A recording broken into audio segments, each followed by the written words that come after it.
ناظرین اکرام السلام علیکم۔ آج علامہ اقبال کی جس نظم کی تشریح کریں گے اس نظم کا عنوان ہے شاعر، اور یہ بانگ درا کی 29ویں نظم ہے اور مختصر سی نظم ہے جس میں شاعر کے حوالے سے اقبال کے خیالات سامنے آتے ہیں۔ تو آئیے نظم کا آغاز کرتے ہیں۔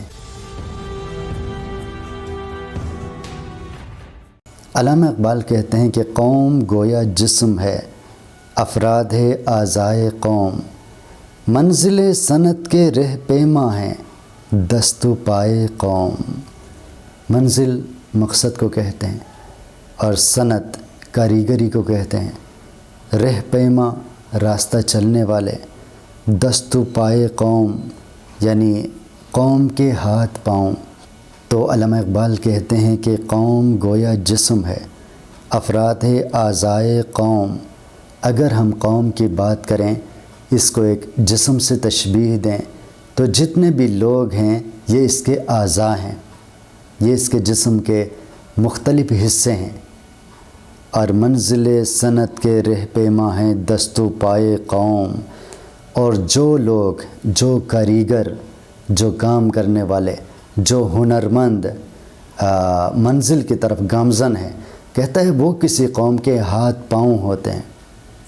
یاد رکھیں کہ علامہ اقبال زندگی کے ہر شعبے کے بارے میں اپنے تصورات اور خیالات ہمارے سامنے پیش کیے ہیں، اور یہ جو شعر ہے اس میں ہنرمندوں کی اہمیت بیان کر رہا ہے۔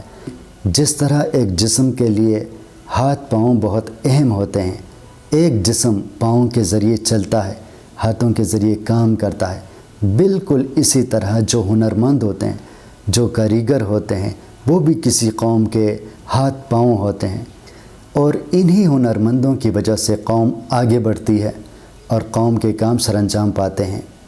محفل نظم حکومت چہرہ زیبائے قوم۔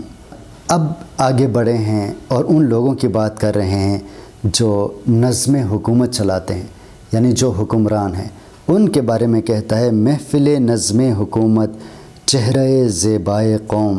کہتا ہے جو حکومت کا نظم و نسق چلاتے ہیں، یعنی جو سیاستدان ہوتے ہیں، رہنما ہوتے ہیں، وہ اس جسم کے خوبصورت چہرے کی طرح ہیں، وہ چہرے کی خوبصورتی ہیں۔ جس طرح اس سے پہلے شعر میں اس نے ہنرمندوں کے بارے میں بتایا کہ یہ کسی بھی قوم کے ہاتھ پاؤں ہیں، تو آگے بڑھ کر سیاستدانوں کے حوالے سے، رہنماؤں کے حوالے سے، نظام حکومت چلانے والوں کے بارے میں کہتا ہے کہ یہ جو ہوتے ہیں یہ کسی بھی قوم کے خوبصورت چہرے کی مانند ہوتے ہیں۔ شاعر رنگین نوا ہے دیدۂ بینائے قوم۔ اس ایک مصرعے میں اب شاعروں کی بات کر رہا ہے کہ شاعر کیا ہوتے ہیں۔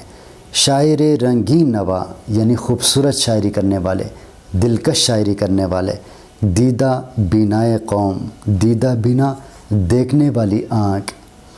کہتا ہے کہ شاعر رنگین نوا ہے دیدہ بینائے قوم۔ اگر ہم شاعروں کی بات کریں تو یہ شاعر بالکل کسی قوم کی آنکھ کی طرح ہوتے ہیں۔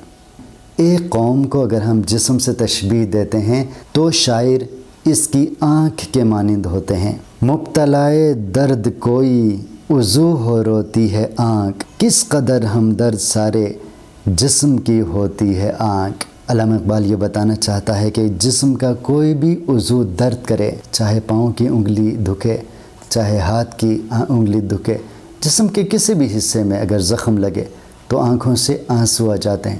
مطلب یہ ہے کہ جو شاعر ہوتے ہیں وہ حقیقی طور پر قوم کا درد اپنے دل میں سمیٹے ہوئے ہیں۔ قوم کے کسی فرد کو بھی اگر تکلیف ہو تو شاعروں کو بہت دکھ ہوتا ہے، کیونکہ یہ قوم کی آنکھ کی طرح ہوتے ہیں۔ کس قدر ہمدرد سارے جسم کی ہوتی ہے آنکھ، اور کہتا ہے کہ دیکھو یہ آنکھ جسم کی کس قدر ہمدرد ہے کہ کسی بھی حصے میں درد ہو تو تکلیف آنکھوں کو ہوتی ہے، آنسو آنکھوں سے بہتے ہیں۔ اب مختصر سی نظم ہے، چند اشعار اس میں، لیکن اس میں علامہ اقبال کے مختلف شعبہ ہے زندگی سے تعلق رکھنے والے لوگوں کے بارے میں جو خیالات ہیں، جو تصورات ہیں، وہ ہمارے سامنے آتے ہیں۔ جیسے ہنرمندوں کو انہوں نے قوم کے ہاتھ پاؤں کہا ہے، ہنرمندوں کی وجہ سے جو ہے قوم آگے بڑھتی ہے، قوم کے کام ہوتے ہیں۔ اور اس کے بعد سیاستدانوں کی بات کی ہے، حکمرانوں کی بات کی ہے، کہ یہ بالکل جسم میں خوبصورت چہرے کی طرح ہوتے ہیں، یہ چہرے کی خوبصورتی ہوتے ہیں۔ تو جس طرح جسم میں چہرے کو دیکھا جاتا ہے، اسی طرح کسی بھی قوم کو جاننے کے لیے، پہچاننے کے لیے اس کے رہبر، اس کے رہنماؤں کو ہم دیکھتے ہیں۔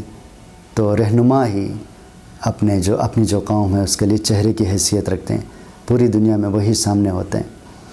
اور پھر انہوں نے شاعروں کے بارے میں بات کی ہے، اور شاعروں کو جو ہے آنکھ قرار دی ہے، اور کہتا ہے کہ جسم میں کسی بھی حصے میں درد ہو تو آنسو آنکھوں سے بہتے ہیں، یعنی جسم کے کسی بھی حصے کی تکلیف آنکھیں محسوس کرتی ہیں۔ اور اسی طرح جو شعراء ہوتے ہیں وہ قوم میں کسی بھی فرد کو تکلیف ہو تو اس کو وہ لوگ جو ہے شدید طور پر محسوس کرتے ہیں، پھر اپنی شاعری کے ذریعے بیان کرتے ہیں۔ تو ناظرین اکرام، آج کے لیے اتنا ہی، دوبارہ حاضر ہوں گے۔ اللہ حافظ۔